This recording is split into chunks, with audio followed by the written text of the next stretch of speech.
Most people follow pesto recipes using measuring spoons or down to the exact gram, but the real magic happens when you make it without one. Because once you stop measuring and start tasting as you go, you'll actually learn what each ingredient is doing, and really there are just 5 categories you need to worry about. First up are the herbs, and classically we use basil, and that's what I'm using today. It brings that fresh aroma and iconic green color, but honestly you could use almost any herb you like. Next up is your fat source that will help bind everything down into a smooth emulsion. Third, we have our cheese, and specifically Parmigiano Reggiano. This adds some saltiness, a bit of umami, and it helps add a layer of creaminess once everything is blended together. Fourth, we have the nuts, which traditionally are pine nuts, but today I'm using almonds. They add nutty aroma, richness, and more fat, which gives that pesto even more body and creaminess, similar to how the cheese works. And last up, we have the aromatics, which is traditionally garlic and maybe a little bit of black pepper. But today, I've got a leftover shallot that needs to be used up, so let's give it an experiment. Is this gonna be a super traditional version? No, but will it taste great? Yes, so let's make some pesto.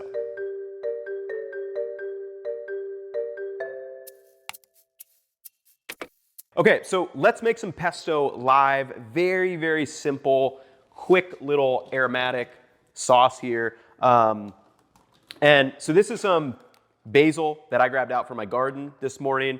Just picked it, gave it a quick rinse, and then popped it here. I'm gonna try to do this in this immersion blender. We'll see how that goes. But yeah, really one of the core things with making pesto and really just doing it without a recipe, like we're not gonna measure anything today, is it forces you to taste and evaluate and figure out what you need. And if you think about what each ingredient does, this is a great way to learn what ingredients are doing. So then, for example, if you were following a recipe and you're like, this recipe doesn't taste right to me, you can then, based on not using a recipe, you can then fix that recipe much easier than if you only ever just follow a recipe and you're like, why does this not taste right? It's easier to troubleshoot if you actually haven't made the recipe before. So we're gonna start with just our basil, and we're kind of gonna see how this goes. So I'm gonna start squirting in some olive oil.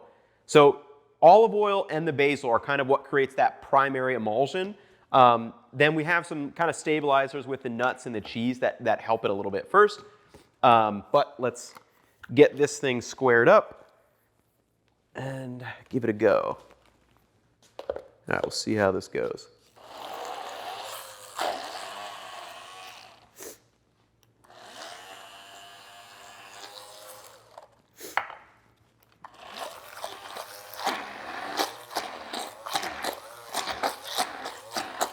All right, we'll get it there. It's actually coming.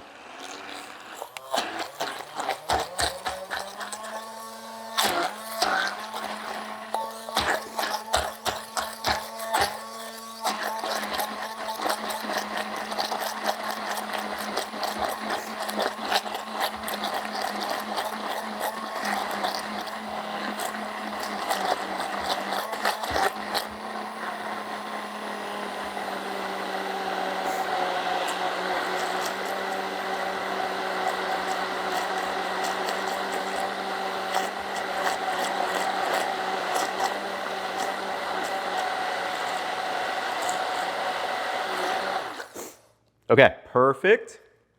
All right, so this is basically step 1. So let's give it a taste.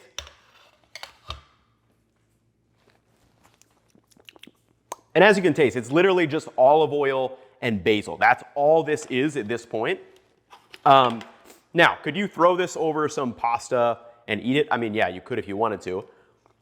But there's no salt added, so it's not salty yet. There's no, Parmesan has a little umami as well. So it's really just tastes like exactly what you'd expect. It's literally just basil and olive oil. So now what we're gonna add next, I'm gonna go with the nuts first. You could kind of go the cheese or the nuts. It just really depends on, I don't know what's better from like a learning perspective, like which one to try first.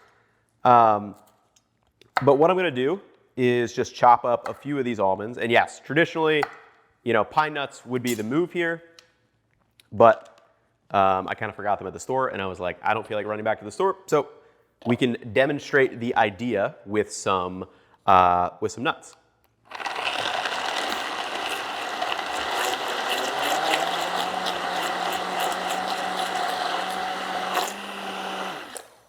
Okay, nice.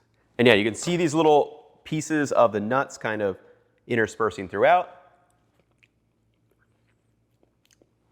And yeah, we've added kind of another layer in there. So these are unsalted, just normal plain almonds. So you start to develop that. You're adding a new flavor or a new aroma in here. Now you're getting the nuttiness from those almonds, which again, it's new. It also adds a little bit more texture because obviously we know there's a lot of fat in some nuts. Now, usually I guess I should have added the parm first because normally this is probably the next biggest ingredient. So we're just gonna pour in a good bit. And again, this should change it quite a bit because Parmigiano Reggiano is very salty. It is pretty concentrated cheese. It's gonna round out, probably give us a little bit of creaminess and a little bit of umami as well, just because it's kind of one of those aged cheeses. So let's give it a blend.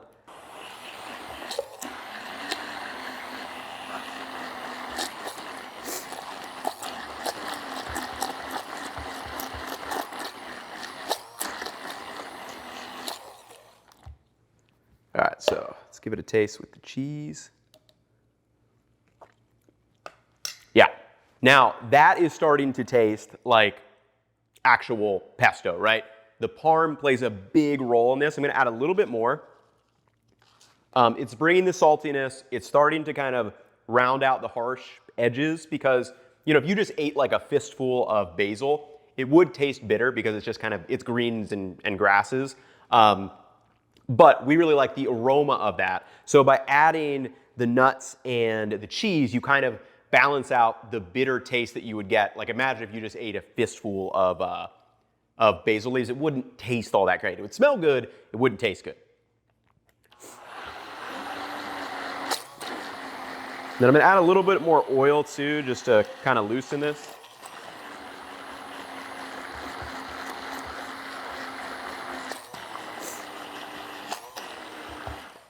Okay.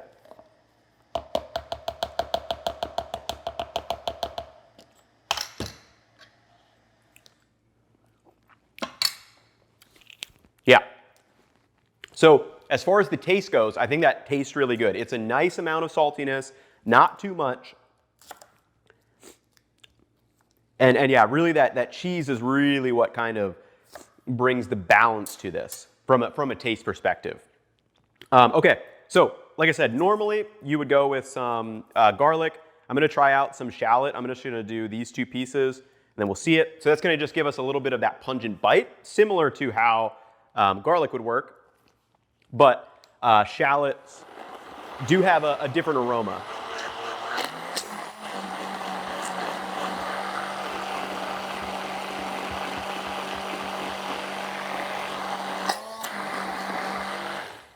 And again, just the oil kind of helps you adjust the texture. So you're always wanting to keep aware of that as well.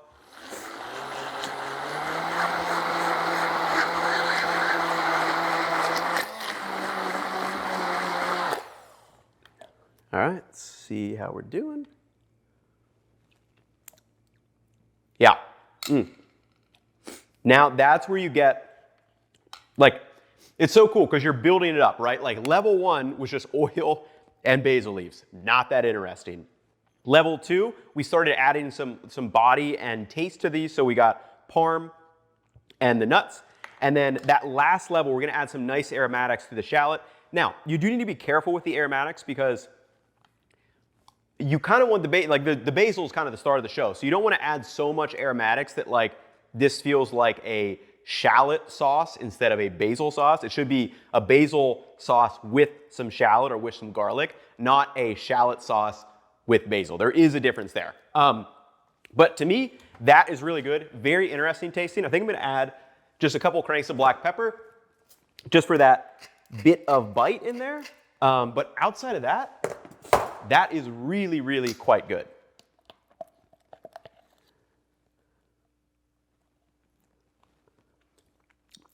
Yeah, super tasty. Okay, so what I'm gonna do is boil the pasta back here, chop up some cherry tomatoes. We'll make a little bowl of pesto. Meet you back here in just a few seconds while I cook that.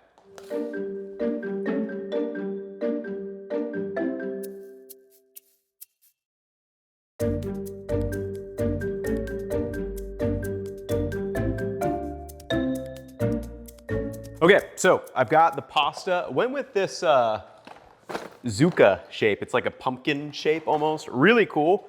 I feel like it'll create these nice little pockets of kind of the pestos. And then I kind of cut the cherry tomatoes to the similar size. Like I love tomatoes, pesto, cherry. Oh, so good.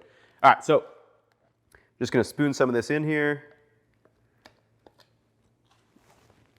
Saved a little bit of the pasta water in case I need it, but I don't think I will.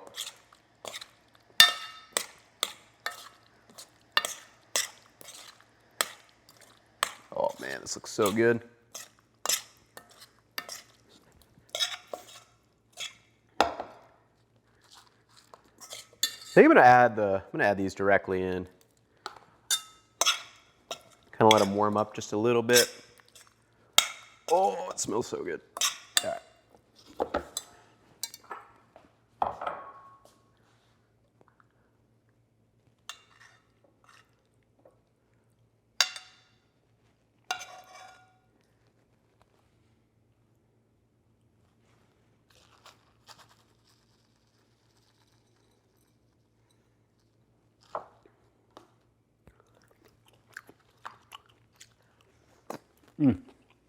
And that, folks, is how to make pesto without a recipe.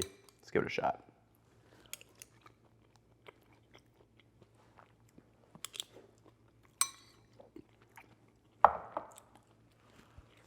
I mean, all those flavors are there. So we have the taste built in, those aromas that we got from the basil and the shallot. We built in the textures with the olive oil, the nuts, the cheese, the saltiness, the umami-ness. It's just such a classic dish, and really one that, yeah, you'll learn a lot if you try to make it without a recipe and really taste as you go. And if you guys like that style of cooking, kind of more framework cooking, these are one of the core things we're working on to build into our Cookwell app. The Kickstarter is going on right now if you want to check it out. But other than that, I mean, go experiment with some pesto. Let me know if you've tried out different herbs, different nuts, different cheeses, and things of that nature. I'm going to go enjoy the rest of this bowl. That'll wrap it up for me in this one. I'll catch you in the next one. Peace, y'all.